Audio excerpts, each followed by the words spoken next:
we hope that the committee's built for success for the rest of the season, because we are built for success, presented by Ram Trucks. This game is my favorite in college football. This is a good one. LSU, Alabama. I was at one in 2014. It was Blake Sims at quarterback in Baton Rouge. It was amazing. This decides it all right here, Ach. Break this down for me. First, what do you think of Alabama going into this one set up for a shootout against an LSU offense? Well, I'm excited about Alabama's opportunity. Why? Because early in the season, they were searching for their quarterback. They actually had benched Jalen Milroe after the loss to Texas where he threw 2 interceptions. Then all of a sudden, when I say bench, he didn't even suit up the next game. Well, all of a sudden, both other quarterbacks, Ty Simpson, Tyler Buckner, neither played well, so they put Jalen Milroe back in, and they finally started playing towards the strengths of their team. I.e., okay, Jalen Milroe, one game, 10 for 12 passing. All right, I'm going to run the ball. I'm going to play defense. That's what we're seeing with Alabama. He still gets sacked a lot, over 30 sacks this season, right? The last 6 games have been sacked at least 4 times. But they say, we understand it. We're going to let you be in the pocket and throw your beautiful deep ball. So that's what I think Alabama's going to do. On the other side, how does LSU stop that? Harold Perkins, LSU's star sophomore, has to have a big day. He only has 3 sacks on the year, a good number of pressures. He also has some interceptions, had a huge interception in that Missouri game you alluded to change the tides of that game. And so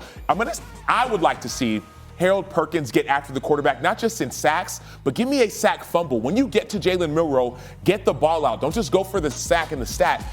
Go for his arm, his wrist, and then when that ball comes out, you give your offense, which is the number 1 offense in all college football, LSU, you give them more opportunities to make this into a shootout. And I feel like on the offensive side of the ball, LSU has more weapons, Malik Neighbors being one of them, than Alabama does. Individually speaking, he might be able to get pressure in the Alabama backfield, but really the front of the Tigers can't really manifest themselves with pressure on the quarterback, and the secondary is absolutely depleted. So which position group do you think has a bigger impact? For better or worse, the LSU defense on this game or Jayden Daniels having to be Superman in this game? I would go Jayden Daniels on this. I think he would have a bigger impact. And I think, let's go back to last year. Yep. Jayden Daniels has a stretch of like 3 or 4 games where he had like touchdown after touchdown. I think it was like 11 passing touchdowns, some rushing touchdowns, only 1 interception, and Alabama was in one of those games. So Jayden Daniels is coming into his own. Yes, he did last year, but imagine if he does what he's done all season long against Alabama. Now you're not just talking about SEC West. You're talking about Heisman Trophy conversations. You're talking about the only quarterback, I think, from what I understand, to actually be on the same team to beat Nick Saban twice on the same team when Nick Saban's been in Alabama. Now we're really changing narratives at LSU. It's about a 3.5 point spread. It's a tough thing to go into Tuscaloosa. You wonder if Alabama's offense is equipped to get into a 45, 42 type game. I don't know if they are, but that's why they're going to try to dictate it defensively. Having said that, prediction time. Oh, man, I don't like prediction time, man. Well, that's why we pay the big bucks to be an analyst. I'm leaning Alabama, and the reason why is this. People have been sleeping early in the season on Jalen Milroe. They say, we get sacked too much. We can't throw the ball. But all that's happened over the last course of the several weeks is that Alabama's gotten better, but Jalen Milroe has gotten better as well.